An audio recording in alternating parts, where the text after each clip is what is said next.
ಇವಾನ್ನ ಕಣ್ಣುಗಳು ಬಾಗಿಲಿಂದ ಒಳಗಡೆ ಬರ್ತಿದ್ದ ರಾಣ ಮತ್ತು ಕೃತಿ ಮೇಲಿದ್ವು. ಕೃತಿ ನಡುಭಾಗವನ್ನು ನೋಡ್ತಿದ್ದಂತೆ ಅವನ ಮುಖದಲ್ಲಿ ಒಂದು ರೀತಿ ನಗು ಎದ್ದು ಕಾಣ್ತು. ಅವನಿಗೆ ಹೇಗಿದ್ದರೂ ಹುಡುಗಿಯರ ಜೊತೆ ಮಾತಾಡೋ ಶಿಸ್ತು ಇರಲಿಲ್ಲ. ಹುಡುಗಿಯರನ್ನ ಅವನು ಕೇವಲ ಒಂದು ಬಳಸ್ಕೊಡೋ ವಸ್ತು ಅಂತ ಭಾವಿಸ್ತಿದ್ದ. ಅವನ ಪ್ರಕಾರ ಹುಡುಗಿಯರ ಅಸ್ತಿತ್ವ ಅಷ್ಟೇ ಆಗಿತ್ತು. ಪ್ರತಿಯೊಬ್ಬ ಹುಡುಗಿಗೆ ಬೇರೆ ಯಾವುದೇ ವಿಷಯ ಬರಲಿ ಬಾರದಿರಲಿ, ಗಂಡಸರನ್ನ ಹಾಸಿಗೆ ಮೇಲೆ ಸಂತೋಷ ಪಡಿಸೋದು ಅವ್ರಿಗೆ ತುಂಬ ಚೆನ್ನಾಗಿ ಬರಬೇಕು. ಇದನ್ನು ಹೊರತುಪಡಿಸಿ ಅವನ ಕಣ್ಣುಗಳಲ್ಲಿ ಹುಡುಗಿಯರಿಗೆ ಯಾವುದೇ ಪ್ರಾಮುಖ್ಯತೆ ಇರಲಿಲ್ಲ. ರಾಣ ಪಾರ್ಟಿ ನಡೆಯೋ ಸ್ಥಳದ ಒಳಗಡೆ ಬರ್ತಿದ್ದಂತೆ ತನ್ನ ಮೇಲೆ ಯಾರೂ ಕಣ್ಣಿಟ್ಟಿರೋದು ಅವನಿಗೆ ತುಂಬ ಚೆನ್ನಾಗಿ ಅರಿವಾಯಿತು. ಅವನು ತನ್ನ ವಿಚಿತ್ರ ದೃಷ್ಟಿಯಿಂದ ಎದುರುಗಡೆ ನೋಡಿದಾಗ ಇವಾನ್ ಕಾಣಿಸ್ದ. ಇವಾನ್ನ ನೋಡಿದ್ಲೇ ಅವನ ತುಟಿಗಳ ಮೇಲೂ ಒಂದು ಸಣ್ಣ ವ್ಯಂಗ್ಯದ ನಗು ಮೂಡಿತು. ಈ ಪಾರ್ಟಿಯಲ್ಲಿ ಇವಾನ್ ಖಂಡಿತ ಇರ್ತಾನೆ ಎಂಬುದು ಅವನಿಗೆ ಗೊತ್ತಿತ್ತು. ಆದರೆ ಅವನಿಲ್ಲಿ ಇವಾನ್ ಜೊತೆ ಜಗಳ ಆಡೋದಕ್ಕೆ ಖಂಡಿತ ಬಂದಿರಲಿಲ್ಲ. ಅವನಿಲ್ಲಿ ಕೇವಲ ತನ್ನ ಕೆಲಸಕ್ಕಾಗಿ ಬಂದಿದ್ದ. ಅದು ಒಂದು ಡೀಲ್ಗೆ ಸಂಬಂಧಿಸಿದಾಗಿತ್ತು. ಅಲ್ಲಿ ಅವನು ಡ್ರಗ್ಸ್ ಕೆಲವು ಸ್ಯಾಂಪಲ್ನ ಪರಿಶೀಲಿಸಬೇಕಾಗಿತ್ತು. ಅದನ್ನು ಇನ್ನೊಂದು ಕಡೆಯವರು ಅವನಿಗೆ ನೀಡ್ತಾ ಇದ್ರು. ಕೃತಿ ಒಳಗಡೆ ಬರ್ತಾ ತನ್ನ ದೃಷ್ಟಿಯನ್ನು ಆ ಕಡೆ ಈ ಕಡೆ ತಿರುಗಿಸಿದ್ಲು. ಅವಳು ಮುಂಬೈಗೆ ಬಂದಾಗಿಂದ ಇದೇ ಮೊದಲ ಬಾರಿಗೆ ಮನೆಯಿಂದ ಹೊರಗೆ ಬಂದಿದ್ಲವಳು. ಇಲ್ದಿದ್ರೆ ಇಂದಿನವರೆಗೆ ಅವಳು ಈ ರೀತಿ ಮನೆಯಿಂದ ಹೊರಗೆ ಬಂದೇ ಇರಲಿಲ್ಲ. ಇಷ್ಟೊಂದು ಜನರನ್ನ ನೋಡಿ ಅವಳಿಗೊಂಥರ ವಿಚಿತ್ರ ಭಯ ಆಗೋಕ್ಕೆ ಶುರುವಾಗ್ಬಿಡ್ತು.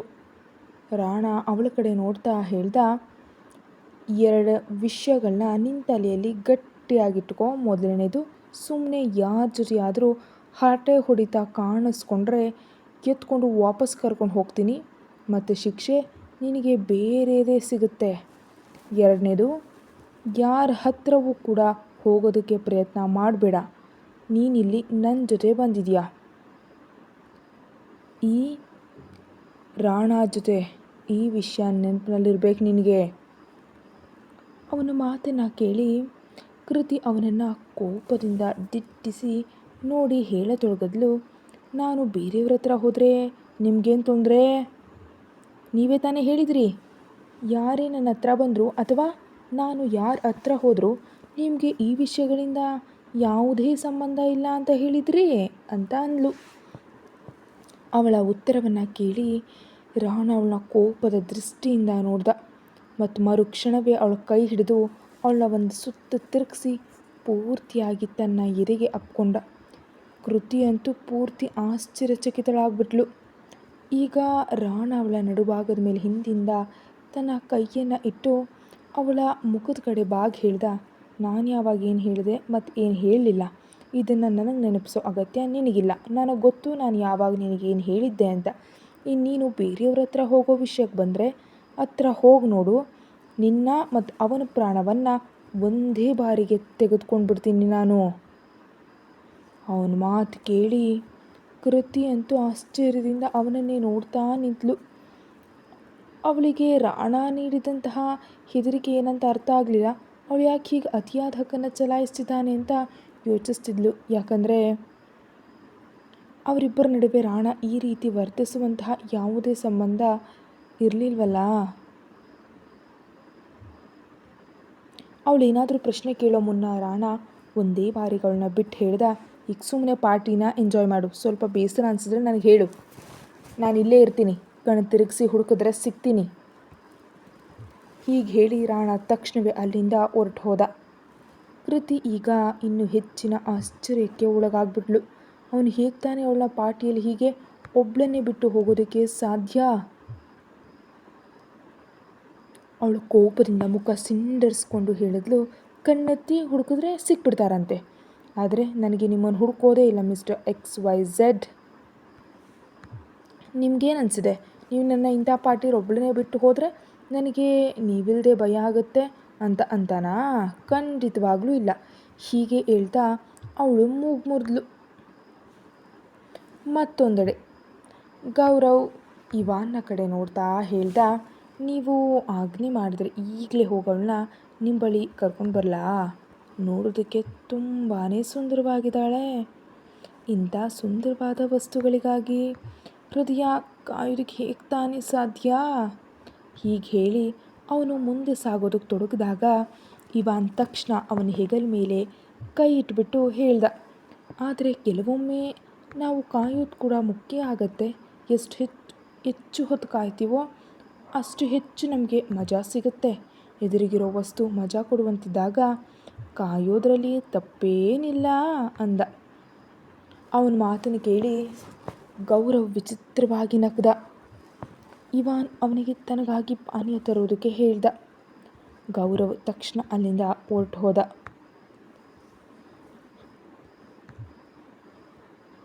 ಇವಾನ್ನ ಕಣ್ಣುಗಳಿನ್ನೂ ಕೃತಿ ಮೇಲೆ ಇದ್ದು. ಅವನು ಕೃತಿಯನ್ನು ರಾಣನ ತಂಗಿ ಅಂತ ಭಾವಿಸ್ತಿದ್ದ. ರಾಣನ ತಂಗಿಯನ್ನೇ ದಾಳವಾಗಿ ಬಳಸ್ಕೊಂಡು ರಾಣನನ್ನು ತನ್ನ ಮುಂದೆ ತಲೆಬಾಗಿಸುವಂತೆ ಮಾಡೋದು ಅವನ ಉದ್ದೇಶವಾಗಿತ್ತು. ಇನ್ನೊಂದೆಡೆ ರಾಣ ತನ್ನ ಜೇಬಿನಲ್ಲಿ ಕೈ ಇಟ್ಕೊಂಡು ತನ್ನ ಜಾಗದಲ್ಲಿ ನಿಂತಿದ್ದ ಮತ್ತು ಅವನ ಎದುರುಗಡೆ ಇಬ್ಬರು ವ್ಯಕ್ತಿಗಳು ನಿಂತಿದ್ರು. ಅವರು ಭಾರತದವರಂತೆ ಕಾಣಿಸ್ತಿರ್ಲಿಲ್ಲ. ಒಬ್ಬನ ಹೆಸರು ಆಂಟೋನಿಯೋ ಮತ್ತು ಇನ್ನೊಬ್ಬರ ಹೆಸರು ಕಾರ್ಲೋಸ್. ಕಾರ್ಲೋಸ್ ಆಂಟೋನಿಯನ ಮನುಷ್ಯನಾಗಿದ್ದ. ಅವನು ರಾಣನ ಕಡೆ ನೋಡ್ತಾ ಹೇಳ್ದ, ಇಲ್ಲಿ ನೀವು ಮಾದರಿಯನ್ನು ಪರಿಶೀಲಿಸೋದಕ್ಕೆ ಸಾಧ್ಯನೇ ಇಲ್ಲ. ಆದ್ದರಿಂದ ನೀವು ನಮ್ಮ ಜೊತೆ ಆ ಕಡೆ ಪಕ್ಕಕ್ಕೆ ಬರಬೇಕಾಗತ್ತೆ. ಹೀಗೆ ಹೇಳ್ತಾ ಅವನು ಮುಂಭಾಗಕ್ಕೆ ಸನ್ನೆ ಮಾಡ್ದ. ಅಲ್ಲಿ ಒಂದು ದುಂಡಗಿನ ಪಾನೀಯದ ಕೌಂಟರ್ ಇತ್ತು. ಅದರ ಒಳಗಡೆ ಇಬ್ಬರು ಮನುಷ್ಯರು ನಿಂತು ಪಾನೀಯಗಳನ್ನು ಸಿದ್ಧಪಡಿಸಿ ಎಲ್ರಿಗೂ ನೀಡ್ತಿದ್ರು. ಆದರೆ ಅಲ್ಲಿ ಅಷ್ಟೊಂದು ಜನ ಇರಲಿಲ್ಲ. ರಾಣ ಕಾರ್ಲೋಸ್ಗೆ ಸನ್ನೆ ಮಾಡಿದಾಗ ಕಾರ್ಲೋಸ್ ತಕ್ಷಣ ಅಲ್ಲಿಗೆ ಹೋದ. ಅವನು ಪಾನೀಯದ ಕೌಂಟರ್ ಬಳಿ ಬಂದು ಅಲ್ಲಿ ನಿಂತಿದ್ದ ಇಬ್ಬರು ಹುಡುಗರನ್ನ ಅಲ್ಲಿಂದ ಕಳಿಸ್ಬಿಟ್ಟ ಮತ್ತು ತನ್ನ ಮನುಷ್ಯರಿಗೆ ಇನ್ನು ಮುಂದೆ ಅಲ್ಲಿ ಯಾರೂ ಬರದಂತೆ ನೋಡ್ಕೊಳ್ಳೋದಕ್ಕೆ ಹೇಳ್ದ. ರಾಣ ಮತ್ತು ಆಂಟೋನಿಯೋ ಇಬ್ಬರು ಆ ಕೌಂಟರ್ ಬಳಿ ಬಂದರು ಮತ್ತು ಕಾರ್ಲೋಸ್ ಬೇಗನೆ 2 ಪಾನೀಯಗಳನ್ನ ಸಿದ್ಧಪಡಿಸ್ಬಿಟ್ಟ. ಮರುಕ್ಷಣವೇ ಅವನು ತನ್ನ ಜೇಬಿನಿಂದ 2 ಸಣ್ಣ ಪ್ಯಾಕೆಟನ್ನು ತೆಗೆದ. ಅವುಗಳನ್ನ ಒಂದೊಂದಾಗಿ ಆ ಪಾನೀಯದ ಒಳಗಡೆ ಹಾಕ್ಬಿಟ್ಟ. ಅವರು ಬ್ರೆಜಿಲ್ ದೇಶದವರಾಗಿದ್ದರು ಮತ್ತು ಬ್ರೆಜಿಲ್ಗೆ ಜನರು ಪ್ರವಾಸಕ್ಕಾಗಿ ತುಂಬ ಬರ್ತಿದ್ರು. ಅಲ್ಲಿನ ಪಾಟೆಗಳು ತುಂಬ ಪ್ರಸಿದ್ಧವಾಗಿದ್ದವು ಮತ್ತು ಇಂತಹ ಮಾದಕ ವಸ್ತುಗಳಿಗೆ ಅಲ್ಲಿ ಭಾರೀ ಬೇಡಿಕೆ ಇತ್ತು. ರಾಣ ಕೂಡ ಇಂತಹ ಮಾದಕ ದ್ರವ್ಯದ ವ್ಯವಹಾರವನ್ನು ಮಾಡೋದಕ್ಕೆ ಬಯಸಿದ್ದ. ಅದಕ್ಕಾಗಿ ಅವನು ಆಂಟೋನಿಯಾಗೆ ಇದೇ ಪಾರ್ಟಿಗೆ ಬರೋದಕ್ಕೆ ಹೇಳಿದ್ದ. ಯಾಕಂದರೆ ಮಿಸ್ಟರ್ ಗುಪ್ತಾ ಅವರ ಸಂಪರ್ಕ ಆಂಟೋನಿಯೋ ಜೊತೆಯೂ ಇತ್ತು. ಆಂಟೋನಿಯೋ ರಾಣನ ಕಡೆ ನೋಡ್ತಾ ನಕ್ ಹೇಳ್ದ, ಒಂದು ಬಾರಿ ನೀನು ಈ ಪಾನೀಯವನ್ನು ಕುಡಿದ್ರೆ ನಿನಗೆ ಸ್ವರ್ಗದಲ್ಲಿ ತೇಲ್ತಿರುವಂತ ಅನಿಸುತ್ತೆ. ನಿನ್ನ ದೈಹಿಕ ಶಕ್ತಿಯು 4 ಪಟ್ಟು ಹೆಚ್ಚಾಗತ್ತೆ. ಹೀಗೆ ಹೇಳುವಾಗ ಅವನ ಮಾತಿನ ಶೈಲಿ ತುಂಬ ವಿಭಿನ್ನವಾಗಿತ್ತು. ರಾಣ ಆ ಪಾನೀಯಗಳ ಕಡೆ ನೋಡಿ ನಕ್ದ. ರಾಣ ಒಂದು ಪಾನೀಯದ ಲೋಟವನ್ನು ಎತ್ಕೊಂಡು ಅದನ್ನು ಕುಡಿಯೋದಕ್ಕೆ ಪ್ರಾರಂಭಿಸ್ದ. ಅದರ ರುಚಿ ಸ್ವಲ್ಪ ವಿಭಿನ್ನವಾಗಿದ್ದರಿಂದ ಅವನ ಮುಖದ ಹಾವಭಾವಗಳು ಸ್ವಲ್ಪ ಬದಲಾದವು. ಅವನು 3-4 ಸಿಪ್ ಕುಡಿದು ಆ ಲೋಟವನ್ನು ವಾಪಸ್ಸಿಟ್ಟ. ಈಗ ಅವನು 2ನೇ ಲೋಟವನ್ನು ಎತ್ಕೊಂಡು ಅದನ್ನು ರುಚಿ ನೋಡ್ದ. ಆದರೆ ಅದು ಅವನಿಗೆ ಅಷ್ಟಾಗಿ ಇಷ್ಟ ಆಗಲಿಲ್ಲ. ಅದರಿಂದ ಕೇವಲ 2 ಸಿಪ್ ಕುಡಿದು ಅದನ್ನು ವಾಪಸ್ಸಿಟ್ಟುಬಿಟ್ಟ. ಅವನು ಮೊದಲನೇ ಪಾನೀಯದ ಕಡೆ ಸನ್ನೆ ಮಾಡ್ತಾ ಹೇಳ್ದ, ಸರಿ, ಹಾಗಾದರೆ ಇದೇ ಅಂತಿಮ, ಫೈನಲ್ ಇದು. ನಾಳೆ ರಾತ್ರಿ ಮುಂಬೈ ಪುಣೆ ಹೆದ್ದಾರಿಯಲ್ಲಿ ನಿನಗೆ ಹಣ ಸಿಗುತ್ತೆ. ನಿನ್ನ ಕಡೆಯಿಂದ ಸರಕು ಸಿದ್ಧವಾಗಿರಬೇಕು. ಆಂಟೋನಿಯೋ ನಕ್ ಹೇಳ್ದ, ಖಂಡಿತವಾಗಿಯೂ. ಇಷ್ಟೊಂದು ಹೇಳಿ ಅವನು ತನ್ನ ಕುರ್ಚಿಯಿಂದ ಎದ್ದ ಮತ್ತು ರಾಣ ಕೂಡ ತನ್ನ ಕುರ್ಚಿಯಿಂದ ಎದ್ದುಬಿಟ್ಟ. ಈಗ ಅವರಿಬ್ಬರು ಮಾತಾಡ್ತಾ ಮುಂಭಾಗಕ್ಕೆ ಬಂದರು ಮತ್ತು ಅವರು ಹೋದ ನಂತರ ಕಾರ್ಲೋಸ್ ಆ ಲೋಟಗಳನ್ನ ಎತ್ಕೊಳ್ಳೋದಕ್ಕೆ ತನ್ನ ಕೈಯನ್ನು ಚಾಚಿದ. ಆದರೆ ಅವನು ಲೋಟಗಳಿಗೆ ಕೈ ಇಡೋ ಮುನ್ನವೇ ಕಾರ್ಲೋಸ್ನ ಫೋನ್ ರಿಂಗ್ ಆಯಿತು. ಅವನ ತಕ್ಷಣ ತನ್ನ ಜೇಬಿನಿಂದ ಫೋನನ್ನು ತೆಗೆದ. ಕರೆ ಸ್ವಲ್ಪ ಮುಖ್ಯವಾಗಿದ್ದರಿಂದ ಅವನು ಮಾತಾಡೋಣ ಅಂತ ಪಕ್ಕಕ್ಕೆ ಹೋದ. ಅವನು ಪಕ್ಕಕ್ಕೆ ಸರಿತಾ ಇದ್ದಂತೆ ಅವನೆಲ್ಲ ಮನುಷ್ಯರು ಅಲ್ಲಿಂದ ದೂರ ಸರಿದ್ರು. ಆದ್ದರಿಂದ ಈಗ ಜನರು ಅಲ್ಲಿಗೆ ಬರೋದಕ್ಕೆ ಪ್ರಾರಂಭಿಸಿದ್ರು. ಕೃತಿ ಆ ಕಡೆ ಈ ಕಡೆ ತಿರುಗಾಡ್ತಿದ್ದವಳು ಅದೇ ಪಾನೀಯದ ಕೌಂಟರ್ ಬಳಿ ಬಂದ್ಲು ಮತ್ತು ನಗ್ತಾ ಆ ಕೌಂಟರ್ ಕಡೆ ನೋಡತೊಡಗಿದ್ಲು. ಅದು ನಿಜಕ್ಕೂ ತುಂಬ ಸುಂದರವಾಗಿ ಕಾಣಿಸ್ತಿತ್ತು. ಅಲ್ಲಿನ ದೀಪಗಳ ಅಲಂಕಾರ ತುಂಬ ಚೆನ್ನಾಗಿತ್ತು. ಅವಳು ಕೆಂಪು ಬಣ್ಣದಲ್ಲಿದ್ದ ಆ ಪಾನೀಯಗಳ ಕಡೆ ನೋಡಿದ್ಲು. ಅವಳಿಗೆ ಅದು ಹಣ್ಣಿನ ರಸ ಅಂದರೆ ಜ್ಯೂಸ್ ಇರಬಹುದು ಅಂತ ಅನ್ನಿಸ್ತು. ಅವಳು ಏನನ್ನು ಯೋಚಿಸದೆ ರಾಣಾಗೆ ಇಷ್ಟವಾಗದ ಆ ಲೋಟವನ್ನು ಎತ್ಕೊಂಡ್ಳು. ಆ ಪಾನೀಯ ಸ್ವಲ್ಪ ಕಹಿಯಾಗಿದ್ದರೂ ಅದರಲ್ಲಿ ಹಾಕಲಾಗಿದ್ದ ಮಾದಕ ವಸ್ತುವಿನ ಕಾರಣದಿಂದ ಅದರ ರುಚಿ ಸ್ವಲ್ಪ ಬದಲಾಗಿತ್ತು. ಆದ್ದರಿಂದ ಅದು ಸ್ವಲ್ಪ ಸಿಹಿಯಾಗಿಯೂ ಅನ್ನಿಸ್ತಿತ್ತು ಆಕೆಗೆ. ಕೃತಿ ನಗ್ತಾ ಪಾನೀಯವನ್ನು ಪೂರ್ತಿಯಾಗಿ ಕುಡಿದು ಮುಗಿಸಿದ್ಲು ಮತ್ತು ಮರುಕ್ಷಣವೇ ಅಲ್ಲಿ ನಿಂತಿದ್ದ ಹುಡುಗನಿಗೆ ಅದೇ ರೀತಿ ಪಾನೀಯವನ್ನು ಮತ್ತೊಮ್ಮೆ ಮಾಡೋದಕ್ಕೆ ಹೇಳಿದ್ಲು. ಆದರೆ ಆ ಹುಡುಗ ಪಾನೀಯ ಮಾಡಿಕೊಟ್ಟಾಗ ಅವಳಿಗೆ ಅದು ಇಷ್ಟನೇ ಆಗಲಿಲ್ಲ.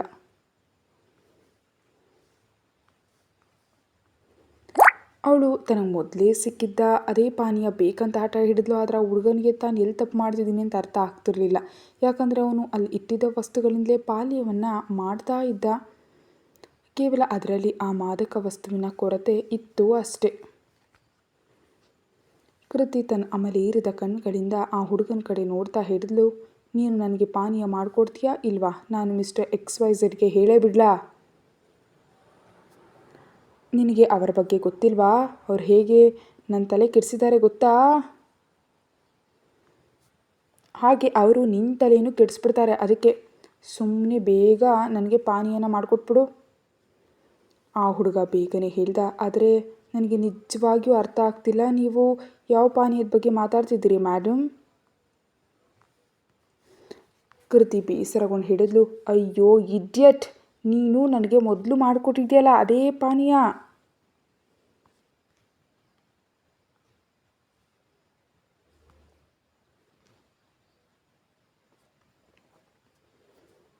ಅವಳ ಮಾತು ಪೂರ್ತಿಯಾಗೋ ಮುನ್ನ ಯಾರೋ ಅವಳ ಕೈ ಮೇಲೆ ಕೈ ಇಟ್ಟರು. ಕೃತಿ ತಕ್ಷಣ ತಿರುಗಿಂದೆ ನೋಡಿ ಹೇಳಿದ್ಲು, ಮಿಸ್ಟರ್ XYZ. ಆದರೆ ಮರುಕ್ಷಣ ಅವಳು ಸುಮ್ಮನಾದ್ಲು. ಯಾಕಂದರೆ ಅವಳ ಹಿಂದೆ ರಾಣಾ ಇರಲಿಲ್ಲ, ಬದಲಾಗಿ ಬೇರೆ ಯಾರೋ ಇದ್ದರು. ಆದರೂ ಅವಳ ಕಣ್ಣುಗಳೀಗ ಮುಚ್ಕೊಳ್ತಿದ್ವು. ಅವಳ ಅಮಲಿನಲ್ಲಿ ಸ್ವಲ್ಪ ತೂರಾಡೋದಕ್ಕೆ ಪ್ರಾರಂಭಿಸಿದ್ಲು. ಅವಳು ಕುಡಿದಿದ್ದ ಮಾದಕ ವಸ್ತು ಈಗ ತನ್ನ ಪ್ರಭಾವವನ್ನು ತೋರಿಸೋದಕ್ಕೆ ಪ್ರಾರಂಭಿಸ್ತು. ಇವಾನ್ ಅವಳ ಕಡೆ ನೋಡ್ತಾ ಹೇಳ್ದ, ಹೇ ಸುಂದರಿ, ಯಾಕಿಷ್ಟೊಂದು ತೊಂದರೆ ಪಡ್ತಿದ್ಯಾ? ನನಗೆ ಹೇಳು, ನಿನಗೇನು ಬೇಕು ಅದನ್ನು ನಾನೇ ನಿನಗೆ ಕೊಡ್ತೀನಿ. ಹೀಗೆ ಹೇಳ್ತಾ ಅವನು ತನ್ನ ಬೆರಳುಗಳನ್ನ ಕೃತಿ ಕುತ್ತಿಗೆ ಮೇಲಿಟ್ಟ. ಇತ್ತ ಮುಂಭಾಗದಲ್ಲಿ ನಿಂತಿದ್ದ ರಾಣಾ ಇನ್ನೂ ತನ್ನ ಪಾಲುದಾರನಿಗೆ ಮಾತಾಡ್ತಿದ್ದ. ಆದರೆ ಈಗ ಇದ್ದಕ್ಕಿದ್ದಂತೆ ಅವನು ಕೃತಿ ಕಡೆ ತನ್ನ ದೃಷ್ಟಿ ತಿರುಗಿಸ್ತಾ ಮತ್ತು ಇವಾನ್ ಅವಳ ಹತ್ರ ಇರೋದು ನೋಡಿ ಅವನು ಹುಬ್ಬು ಗಂಟಿಕ್ಕದವು. ಇವಾನ್ ಕೃತಿ ಕಡೆ ನೋಡ್ತಾ ಹೇಳ್ದ, ಸುಂದರವಾದ ಹುಡುಗಿಯರು ಕೋಪದಲ್ಲಿದ್ದಾಗ ಇನ್ನೂ ಹೆಚ್ಚಿನ ಸುಂದರವಾಗಿ ಕಾಣಿಸ್ತಾರಂತೆ. ಕೃತಿ ನಕ್ ಹೇಳಿದ್ಲು, ನಾನು ನಿನಗೆ ಸುಂದರವಾಗಿ ಕಾಣಿಸ್ತಿದ್ದೀನಾ? ಇವಾನ್ ಕೂಡ ನಕ್ ಹೇಳ್ದ, ಖಂಡಿತವಾಗಿ, ನಿನ್ನಷ್ಟು ಸುಂದರವಾದ ಹುಡುಗಿಯನ್ನು ನಾನು ಇಂದಿನವರೆಗೂ ನೋಡೇ ಇಲ್ಲ. ಕೃತಿ ನಕ್ಬಿಟ್ಟು ಹೇಳಿದ್ಲು, ಹೋಗು ಸುಳ್ಳ, ಇಷ್ಟೊಂದು ಸುಳ್ಳು ಹೊಗಳಿಕೆಯನ್ನು ನಾನು ಮಿಸ್ಟರ್ XYZ ಕೂಡ ಮಾಡಿಲ್ಲ. ಅವರೆಷ್ಟೊಂದು ಚೆಲ್ಲಾಟ ಆಡ್ತಾರೆ, ಆದರೆ ಈ ರೀತಿ ಖಂಡಿತ ಮಾಡೋದಿಲ್ಲ. ಹೀಗೆ ಹೇಳ್ತಾ ಅವಳು ಇವಾನ್ನ ಎದೆ ಮೇಲೆ ತಲೆ ಇಟ್ಟುಬಿಟ್ಲು ಮತ್ತು ಮರುಕ್ಷಣ ಸ್ವಲ್ಪ ಹಿಂದಕ್ಕೆ ತೂರಾಡಿದಾಗ ಇವಾನ್ ಅವಳು ನಡುಭಾಗದ ಮೇಲೆ ತನ್ನ ಕೈ ಇಟ್ಟ. ಕೃತಿ ತನ್ನ ಮುಷ್ಟಿಯನ್ನು ಗಟ್ಟಿಯಾಗಿಟ್ಕೊಂಡ್ಲು. ಅವಳಿಗೆ ಒಂದು ವಿಚಿತ್ರವಾದ ಸ್ಪರ್ಶ ಅನುಭವ ಆಯಿತು. ಇತ್ತ ಇವಾನ್ ಈಗ ತನ್ನ ಬೆರಳುಗಳಿಂದ ಅವಳ ನಡುವನ್ನು ಒತ್ತೋದಕ್ಕೆ ಪ್ರಾರಂಭಿಸ್ದ. ಅವನವಳನ್ನ ತದೇಕ ಚಿತ್ತದಿಂದ ನೋಡ್ತಾ ಹೇಳ್ದ, ನಿನ್ನ ಹೆಸರೇನು? ಕೃತಿ ಲಘುವಾಗಿ ನಕ್ಕೆ ಹೇಳಿದ್ಲು, ಕೃತಿ. ಇವಾನ್ ನಕ್ಕೇನು ಹೇಳೋದಕ್ಕೆ ಹೋದಾದರೆ ಅದಕ್ಕಿಂತ ಮುಂಚೆ ಯಾರೋ ಹಿಂದಿಂದ ಅವನ ಶರ್ಟ್ ಕಾಲರ್ ಹಿಡಿದ್ರು ಮತ್ತು ಮರುಕ್ಷಣವೇ ಅವನ ಮುಖಕ್ಕೆ ಬಲವಾದ ಗುದ್ದನ್ನು ನೀಡಿದ್ರು. ಅದು ಯಾರೋ ಅಲ್ಲ, ಸ್ವತಃ ರಾಣಾನೇ ಆಗಿದ್ದ. ಅವನು ಕೋಪದಿಂದ ಪೂರ್ತಿ ಕೆರಳು ಹೋಗಿದ್ದ.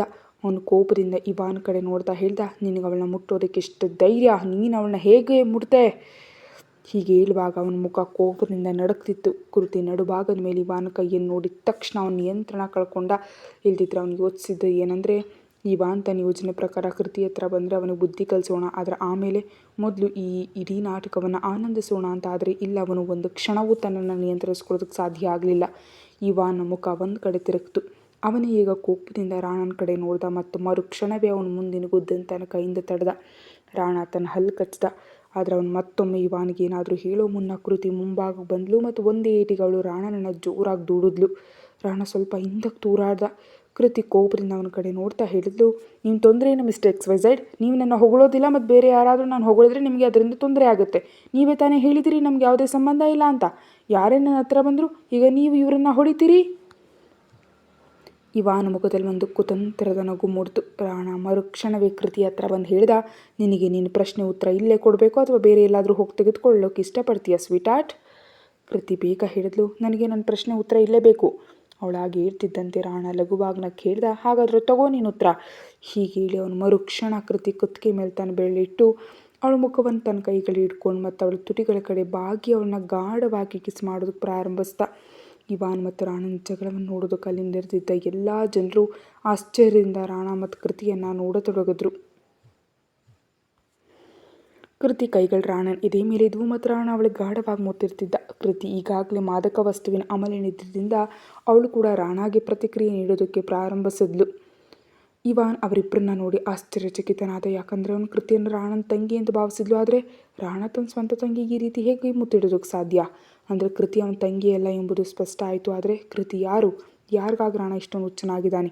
ಬಹುಶಃ ಅವನು ತನ್ನ ತಂಗಿಗೂ ಇಷ್ಟೊಂದು ಹುಚ್ಚನಾಗ್ತಿರ್ಲಿಲ್ವೇನೋ. ಅವನು ಕೃತಿ ಕಡೆ ನೋಡ್ತಾ ಹೇಳ್ದ, ನನಗೆ ರಾಣನ ತಂಗಿ ಮೇಲೆ ಆಸಕ್ತಿ ಇತ್ತು, ಆದರೆ ಈಗ ನನ್ನ ಆಸಕ್ತಿನ ಬದಲಾಯಿಸಬೇಕಾಗಿದೆ ಅನಿಸ್ತಿದೆ. ಹೀಗೆ ಹೇಳುವಾಗ ಅವನ ಮುಖದಲ್ಲಿ ರಾಕ್ಷಸನಗೂ ಇತ್ತು. ಅಂದ ತಕ್ಷಣ ಅಲ್ಲಿಂದ ಬೇರೆ ಕಡೆ ಹೊರಟೋದ. ಆದರೆ ರಾಣಾ ಇನ್ನೂ ಕೃತಿಯನ್ನು ಮುತ್ತಿರ್ತಿದ್ದ ಮತ್ತು ಈಗ ಕೃತಿ ಕೈಗಳವನ ಶರ್ಟ್ ಗುಂಡಿಗಳನ್ನ ತೆಗೆಯೋದಕ್ಕೆ ಪ್ರಾರಂಭಿಸಿದವು. ರಾಣಾ ಪೂರ್ತಿ ಆಶ್ಚರ್ಯಚಕಿತನಾದ. ಏನೋ ಗೊಂದಲ ಇದೆ ಎಂಬುದನ್ನು ಅವನು ಅರ್ಥ ಮಾಡಿಕೊಂಡ. ಆದ್ದರಿಂದ ಅವನು ಕೃತಿ ಕೈಯನ್ನು ಗಟ್ಟಿಯಾಗಿ ಹಿಡ್ಕೊಂಡು ಅವಳನ್ನ ಎಳೀತಾ ಪಾರ್ಟಿಯಿಂದ ಹೊರಗಡೆ ಕರ್ಕೊಂಡು ಹೋಗತೊಡಗ್ದ. ಪಾರ್ಟಿ ನಡೀತಿದ್ದ ಸ್ಥಳದಲ್ಲಿ ರಾಣಾ ಕೃತಿ ಕೈ ಹಿಡಿದು ಅವಳನ್ನ ಹೊರಗಡೆ ಕರ್ಕೊಂಡು ಹೋಗ್ತಿದ್ದ. ಕೃತಿಯ ಕಣ್ಣುಗಳು ಮುಚ್ಕೊಳ್ತಿದ್ವು ಮತ್ತು ಅವಳ ಕಾಲುಗಳು ಭಾರ ಆಗ್ತಿದ್ವು. ಅವಳ ಮುಂದೆ ಸಾಗೋದಕ್ಕೆ ತುಂಬ ಕಷ್ಟಪಡ್ತಿದ್ಲು. ರಾಣಾ ಅವಳನ್ನ ಹೇಗೋ ಕಾರಿನ ಬಳಿ ಕರ್ಕೊಬಂದ ಮತ್ತು ಮರುಕ್ಷಣ ಅವಳ ಕಾರನ್ನ ಕಡೆ ತಳೆದಾಗ ಕೃತಿ ಬೆನ್ನು ಕಾರಿಗೆ ತಗಲ್ತು ಮತ್ತು ಅವಳು ನೋವಿಂದ ಕಿರ್ಚಿಬಿಟ್ಲು. ಅವಳು ರಾಣನ ಕಡೆ ನೋಡಿ ಕಿರ್ಚಿದ್ಲು, ಎಷ್ಟು ಕಲ್ಲು ಹೃದಯ ನಿಮ್ಮದು ಮಿಸ್ಟರ್ XYZ? ನೀವು ನನ್ನ ಹೀಗೆ ಯಾಕೆ ತಳಿದ್ರಿ? ರಾಣಾ ಅವಳ ಕಡೆ ನೋಡ್ತಾ ಹೇಳ್ದ, ನಿನಗೆ ಆ ಮನುಷ್ಯನ ಹತ್ರ ಹೋಗೋದಕ್ಕೆ ಎಷ್ಟು ಧೈರ್ಯ? ಕೃತಿನ ಹೇಳಿದ್ಲು, ನಾನಿಲ್ಲಿ ಯಾರ ಹತ್ರ ಹೋಗಿದ್ದೀನಿ ಮಿಸ್ಟರ್? ಅವನೇ ನನ್ನ ಹತ್ರ ಬಂದಿದ್ದ. ನಾನು ಮುಗ್ಧ ಹುಡುಗಿ, ಯಾರನ್ನಾದರೂ ಹೇಗೆ ತಡೀಲಿ? ಮತ್ತು ನಿಮ್ಗೆ ಯಾಕೆ ಈ ರೀತಿ ತೊಂದರೆ ಬೀಳ್ತಿದೆ? ಅವಳ ಮಾತು ಪೂರ್ತಿ ಆಗೋ ಮುನ್ನ ರಾಣಾ ಅವಳ ಮುಖವನ್ನು ತನ್ನ ಬೇಳೆಗಳಿಂದ ಗಟ್ಟಿಯಾಗಿ ಹಿಡಿದು ಹೇಳ್ದ, ಇನ್ನೊಂದು ಬಾರಿ ನೀನು ನನ್ನ ಈ ಪ್ರಶ್ನೆ ಹೇಳಿದ್ರೆ ನಾನು ನಿಜ ಹೇಳ್ತೀನಿ, ನಿನ್ನ ಮುಖ ಒಡೆದು ಹಾಕ್ಬಿಡ್ತೀನಿ. ಕೃತಿ ಇದ್ದಕ್ಕಿದ್ದಂತೆ ಜೋರಾಗಿ ಅಳೋದಕ್ಕೆ ಪ್ರಾರಂಭಿಸಿದ್ಲು. ಅವಳು ಅಳ್ತಿರೋದು ನೋಡ್ರಿ ರಾಣಾ ಕೋಪದಿಂದ ಹೇಳ್ದ, ಈಗ ಯಾಕೆ ಹೇಳ್ತಿದ್ದೀ?